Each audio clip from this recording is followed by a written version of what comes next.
നിങ്ങളുടെ ഇഷ്ട പരമ്പരകൾ എക്സ്ക്ലൂസീവായി സൺ നെക്സ്റ്റ് ആപ്പിലൂടെ തികച്ചും ഫ്രീ ആയി ഇപ്പോഴേ ആപ്പ് ഡൗൺലോഡ് ചെയ്യൂ. സമയം വരുമ്പോൾ എല്ലാം വ്യക്തമായി മനസ്സിലാകും. പൊയ്ക്കോളൂ.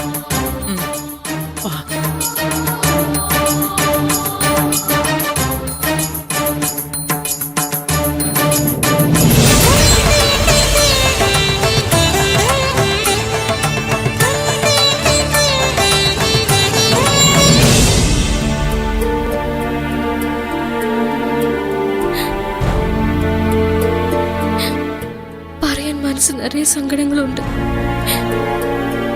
സ്വാമി പറഞ്ഞതൊക്കെ നീയും കേട്ടതല്ലേ എന്റെ കണ്ണ?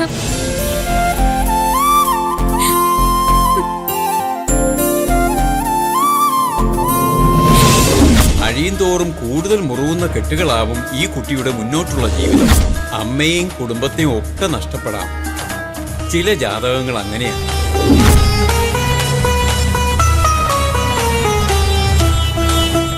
നീ ഇങ്ങനെ എന്റെ കൈക്കുമ്പിളിരിക്കുമ്പോ മനസ്സിനും ശരീരത്തിനും വല്ലാത്തൊരു ശക്തി തോന്നുന്നുണ്ട്. എന്നെ കൈവിടരുതേ എന്റെ കൃഷ്ണ.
ഇവിടെ എല്ലാവരും സദാസമയം എന്തെങ്കിലും പ്രവർത്തികളിൽ ഏർപ്പെട്ടുകൊണ്ടേയിരിക്കും.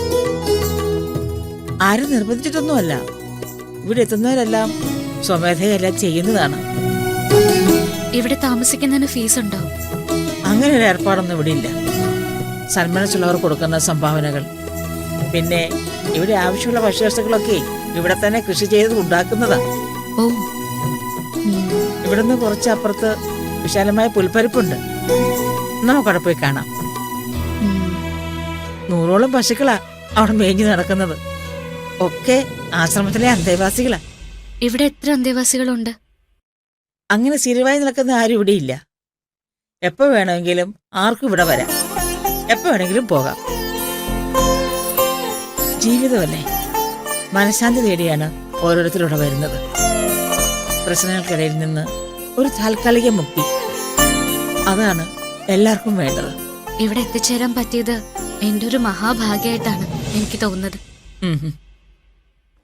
എനിക്കും അത്യാവശ്യം വേണ്ടിയിരുന്നത് മനഃശാന്തി തന്നെയാണ്. ഇതൊരു വേറിട്ട അനുഭവമാണ്. മനസ്സിനും ശരീരത്തിനും പറയാൻ പറ്റാത്തത്ര ആനന്ദം.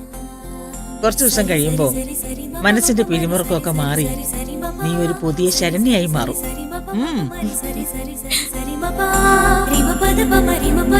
മുത്തശ്ശിയും പുതിയതാകും.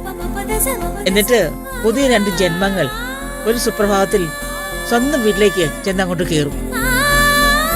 ഒരു 1.5 കയറ്റമായിരിക്കും അത്. മോളൊരു കാര്യം ചെയ്യ്, ഇവിടെയൊക്കെ ഒന്ന് കണ്ടിട്ട് വാ. ശരി.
മുത്തശ്ശി മുത്തശ്ശി എന്താ എന്താ എന്ത് പറ്റി മോളെ? ഇത് നോക്ക് മുത്തശ്ശി. അമ്മ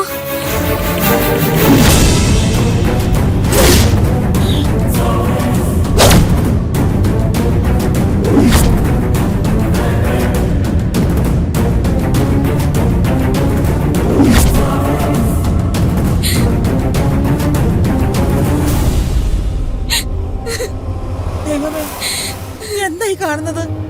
നന്ദിത കൊലക്കേസി പ്രതിയോ? മുത്തശ്ശി, എന്റെ അമ്മയുടെ പടം പത്രത്തില്.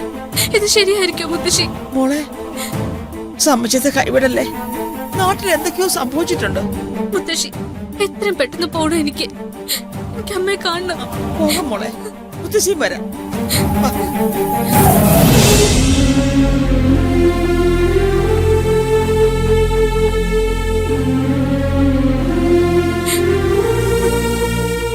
ഇങ്ങനെയൊരു ദുഃഖവാർത്ത ഇവിടെ വെച്ച് മോൾക്ക് കേൾക്കേണ്ടി വന്നതിൽ വലിയ വിഷമമുണ്ട്. ധൈര്യമായി എല്ലാം അഭിമുഖീകരിക്കണം. എല്ലാം ഒടുവിൽ നല്ലതായിട്ടേ വരൂ. എല്ലാം സർവേശ്വരനിൽ അർപ്പിച്ച് മുന്നോട്ട് പോയിക്കോളൂ. ഞാൻ അധികം വൈകാതെ മടങ്ങി വരും സാമനി. ശരി, പോയി വരൂ. വരും മോളെ.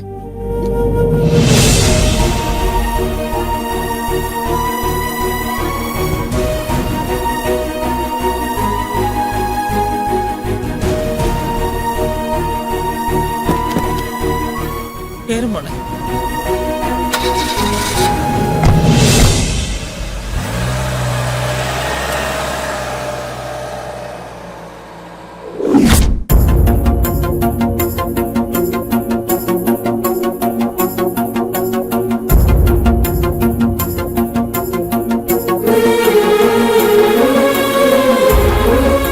ആരെ അറിയിക്കാതെയുള്ള തന്റെ യാത്ര എനിക്കൊട്ടും പ്രോത്സാഹിപ്പിക്കാൻ പറ്റുന്നതല്ല.